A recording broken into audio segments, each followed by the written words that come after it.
Sosok Nuraini ini sudah hampir 1 dasawarsa, mendedikasikan hidupnya memberdayakan istri-istri nelayan. Di sini, Kampung Potere di bagian utara kota Makassar, tempat ia dan 3 orang anaknya hidup berdampingan dengan masyarakat nelayan. Ia sendiri bukan dari keluarga nelayan. Beberapa puluh tahun silam, ia termasuk dalam deretan keluarga mapan di lingkungan ini. Suaminya seorang pegawai dengan jabatan yang lumayan bagus di salah satu instansi pemerintah. Sebagai istri pejabat, kebutuhan hidupnya selalu terpenuhi. Karena itu, meski berstatus lulusan sarjana, Nuraini tak lagi memikirkan untuk bekerja di luar rumah. Baginya, ibu rumah tangga saja sudah cukup. Namun, kemapanan itu tak lama dirasakan Nuraini. Tiba-tiba suaminya terserang jantung dan meninggal dunia. Ia pun kehilangan pegangan. Sejak saat itulah Nuraini mulai memikirkan nasibnya sendiri. Sebagai ibu rumah tangga biasa, Nuraini mengaku tidak mempunyai keterampilan apa-apa saat itu. Sementara, ia harus menghidupi 3 anak lelakinya yang masih belia. Nuraini seperti di perahu yang kehilangan nahkoda. Ia mencoba membuka warung, namun penghasilan dari kedai kecil itu tak cukup buat membiayai keluarga.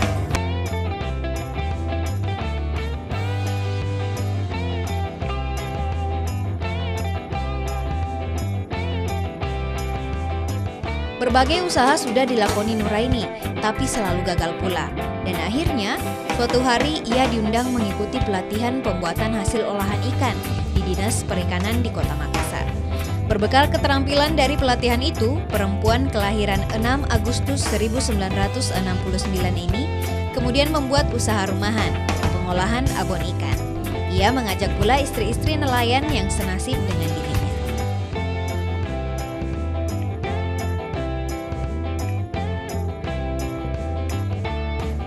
Kelompok wanita nelayan Fatimah Asara ini kita bangun sejak tahun 2007. Latar belakang terbangunnya ini keprihatinan kita melihat kondisi wanita nelayan di saat suami mereka gagal melaut, di saat cuaca tidak mendukung untuk suaminya melaut, di saat hasil tangkapan suami mereka yang melimpah sehingga terkadang menjadi mubazir untuk dibuang. Nah, di situ kita punya inisiatif bagaimana mendorong wanita nelayan ini mengelola hasil tangkapan suaminya bernilai ekonomi yang lebih baik, mempunyai nilai yang lebih tinggi. Karena di saat suami mereka gagal melaut, di saat suami mereka tidak bisa melaut karena iklim, maka yang akan melanjutkan kondisi ekonomi dalam keluarga itu adalah istri nelayan, bagaimana dia punya inisiatif sehingga dapur bisa berjalan terus. Terus di saat suami mereka menangkap ikan yang melimpah supaya dia tidak mubazir, tidak dibuang begitu saja, lebih baik dikelola menjadi abon ikan tuna sehingga mempunyai daya ekonomi yang lebih baik lagi. Dengan kondisi-kondisi dan latar belakang itulah yang menyebabkan kita membangun koperasi wanita nelayan ini. Di samping itu, setelah berjalannya usaha ini mengalami perkembangan yang luar biasa, kita punya inisiatif lagi untuk membangun wirausaha sosial, di mana keuntungan dari produk ini kita mencoba menyelesaikan masalah-masalah sosial yang ada di lingkungan kita. Misalnya seperti lansia, setiap tanggal 10 bulan berjalan kita memberi makan lansia dari hasil keuntungan produk. Kalau ada yang meninggal, penyiapan kain kafannya itu sudah ada di kelompok. Terus penambahan gizi untuk ibu hamil dan balita, itu kita sudah membangun kemandirian lokal di wilayah kita dengan mencoba menyelesaikan masalah-masalah sosial yang ada di wilayah kita dengan kewirausahaan yang kita bangun. Dan ini berjalan dari tahun 2007 hingga saat ini kita pasarkan ke rumah-rumah makan, terus ke toko oleh-oleh yang ada di Makassar, mulai di Sombopu dan semuanya. Sekarang alhamdulillah kita sudah melakukan pengiriman antara provinsi.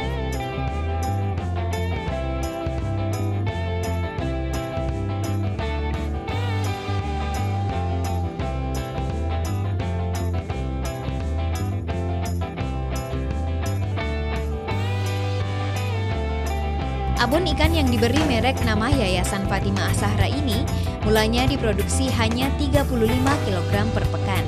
Kini, dalam sebulan, usaha ini sudah mampu memproduksi hingga 1 ton loh pemirsa. 1 kilogramnya dijual dengan harga dasar Rp100.000. Kira-kira berapa omsetnya ya pemirsa?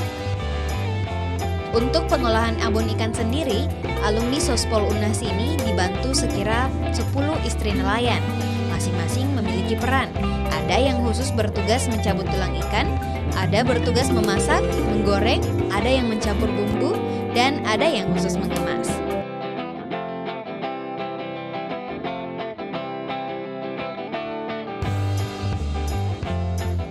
Jadi membuat abon ikan tuna itu sebenarnya tidak seribet orang bayangkan. Prosesnya itu mulai dari pembersihan ikan, terus proses memasak, kemudian mencampur bumbu dan kita goreng, kemudian kita peras pakai spinner, kemudian siap untuk dikemas dan kita jual di pasaran.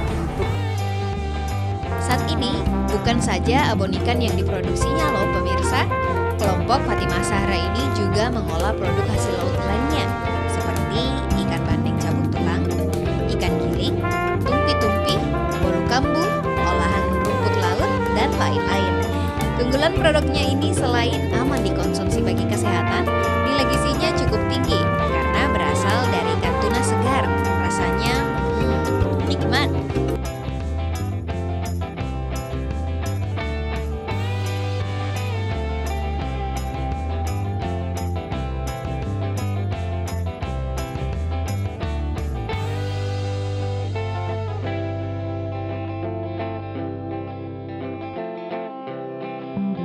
Upaya yang dilakukan Nuraini kini telah berbuah manis.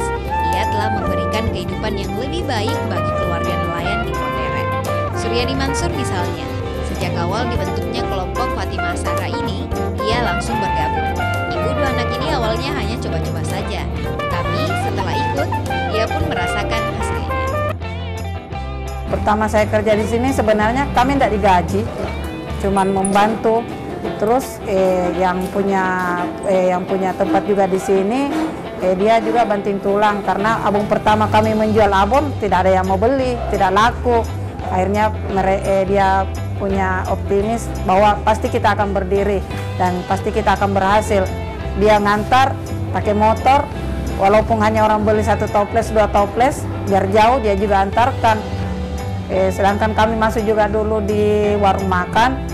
Kami sering diusir, nggak usah dititip barangnya di sini. Akhirnya lama-kelamaan mereka sendiri yang meminta. Bisnis sabun ikan dari Tanah Makassar ini terbilang sukses. Bisnis rumahan atau home industry ini sudah meluaskan pasarnya hingga ke seluruh kecamatan Makassar. Bahkan hingga keluar Sulawesi dan menyeberang ke Pulau Jawa sana loh pemirsa. Jadi jeripaya Ibu Nuraini tak sia-sia. Sekarang para istri nelayan binaannya sudah dapat mencukupi kebutuhan hidupnya serta meningkatkan nilai ekonomi keluarganya. Saat kedatangan tim Lingkar Kreatif pekan lalu di kediamannya, Jalan Barukang 3 nomor 3 Patingaloang Kecamatan Ujung Tanah, istri almarhum Rusdiambo ini tengah sibuk-sibuknya menerima kunjungan dari pemerintah Provinsi Sulawesi Selatan. Kelompok usaha Fatimah Zahra yang dibentuk Nuraini sejak 2007 silam terpilih mewakili Kota Makassar dalam usaha kreatif pemberdayaan wanita lanjut usia di tingkat provinsi. Jika kelompok lansia ini lolos seleksi tim penilai nantinya, maka Nuraini bersama nenek-nenek ini akan mewakili Makassar dan Sulawesi Selatan di tingkat nasional.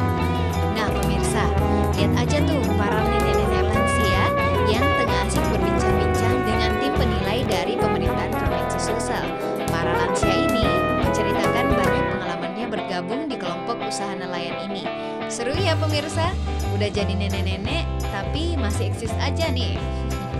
Jadi dengan adanya kelompok wanita ini sangat mengangkat juga nama baik khususnya Kecamatan Ujung Tanah ini dan masyarakat Kota Makassar dan di samping masyarakat warga di sini banyak juga dari daerah lain bahkan luar provinsi yang datang untuk melakukan studi banding seperti dari Jawa, dari Jayapura dan dari Kalimantan dan bahkan Ibu Menteri pun dari Menteri Pemberdayaan Perempuan, dari Ibu LK Pangestu, termasuk Ibu Susi dari Perikanan rencana akan berkunjung di sini. Tinggal kami pemerintah setempat, kecamatan dan lurah akan memberikan dukungan full terutama dalam hal kebersihan, kesehatan lingkungan sekitarnya sehingga ketika ada tamu atau orang yang berkunjung ke sini untuk studi banding maupun untuk melakukan transaksi penjualan dan sebagainya, bisa mendapatkan dukungan lingkungan yang sejuk, yang asri seperti sebagaimana moto daripada Pak Wali sendiri sebagai kota dunia berbasis lorong.